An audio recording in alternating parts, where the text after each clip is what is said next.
আমার ধারণা আমাকে দেখে মনে করছে পাবনার হেমায়েতপুর থেকে ছুটে আসা কোনো পাগল ছাড়া আর কিছু হবে না। আপনাদের মতো মানুষেরা আমাদেরকে মানুষ বলে না, বলে আমরা সুইপার, বলে আমরা মেথর। ছোট লোকদের পক্ষ থেকে আমি তোমাদের কাছে ক্ষমা চাই।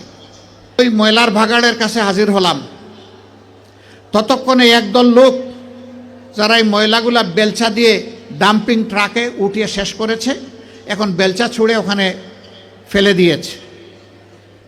তাদেরকে গিয়ে সালাম দিলাম, 5 জন লোক, আসসালামু আলাইকুম, জবাব দেয় না, মুখের দিকে তাকায়। আবার সালাম দিলাম, আসসালামু আলাইকুম, এবারও জবাব পেলাম না, আবারও মুখের দিকে তাকায়। এরপরে বললাম, কি ভাই আপনাদের মধ্যে কি কেউ মুসলমান আছেন? একজন ভীষণ রাগ করে বলল, আমি শুধু মুসলমান না, বাকি ওরা তো সব মুসলমান, তো জবাব দেয় না কেন? বললাম কোনো সমস্যা নাই, আবার সালাম দিচ্ছি, আসসালামু আলাইকুম। এবার সবাই সমস্যারে জবাব দিল, ওয়ালাইকুম আসসালাম। জিজ্ঞেস করলো, আপনি কে? বললাম আপনাদের জাতি ভাই। আপনি কি সিনেমা করতে আসছেন?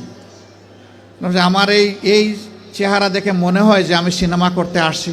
কয় না, তা তো মনে হয় না, কিন্তু আপনার কথাবার্তায় তো এরকমই মনে হচ্ছে। তো আপনি কেন আসছেন? আমি বললাম আপনাদের হাত ধুইতে আসছি। ওই শুনেন, আমরা গরিব মানুষ, আমাদেরকে নিয়ে উপহাস করবেন না। আমি বললাম আল্লাহর কসম আমি উপহাসও করতে আসিনি। তাইলে আপনি আমাদের হাত ধোয়াবেন কেন? আমি বললাম তোমরা সমাজের হাত ধোও, একটা দিন অন্তত তোমাদের হাত ধোয়াই। আমাদেরকে ছেড়ে দেন, আমাদের অনেক কাজ, বুঝতে পারছি না আপনি কি জিনিস। আমি বললাম যে আমি বড় শক্ত জিনিস, হাত না ধুইয়া তোমাদেরকে ছেড়ে দেব না আমি। রোদের মধ্যে ঘামতেছে, একজন রাগ করে বললো, এই দে, উনার এত শখ জাগছে, দে হাত দে, আমারটা আগেই দিচ্ছি। তো উনি হাত দিল, আমি ধোয়াই ঠোয়া খসলাইয়া পরিষ্কার করে বললাম, ভাই অনেক শুক্রিয়া তোমাকে। একজন একজন করে হাত দেয় আর খিলখিলাইয়া হাসে। আমার ধারণা আমাকে দেখে মনে করছে পাবনার হেমায়েতপুর থেকে ছুটে আসা কোনো পাগল ছাড়া আর কিছু হবে না। হাত ধোয়ানো শেষ। এবার আমার 2 সঙ্গীকে বললাম যে একটু খাবারের প্যাকেটটা দেন। বললাম না না, এগুলো লাগবে না। বললাম কেন লাগবে না ভাই? তোমরা তো চাওনি, আমি খুশি হয়ে দিচ্ছি, একটু নিবা না? জি না জি না জি না, এগুলো আমরা।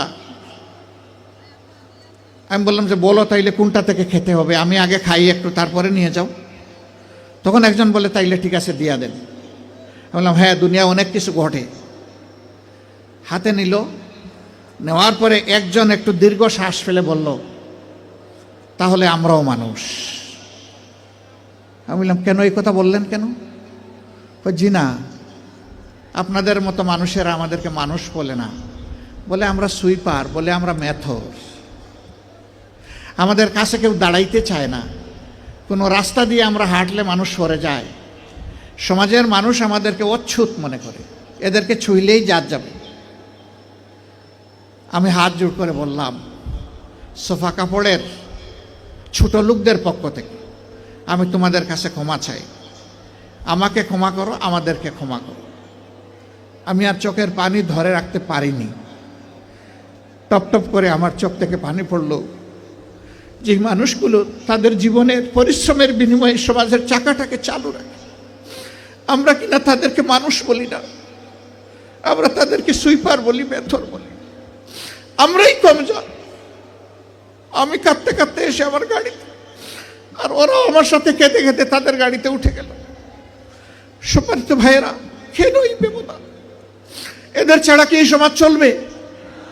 যদি না চলে তারা, তাইলে এই সমাজে তারা একটু স্বীকৃতি পায় না কেন? একটু মর্যাদা কেন পায় না তারা?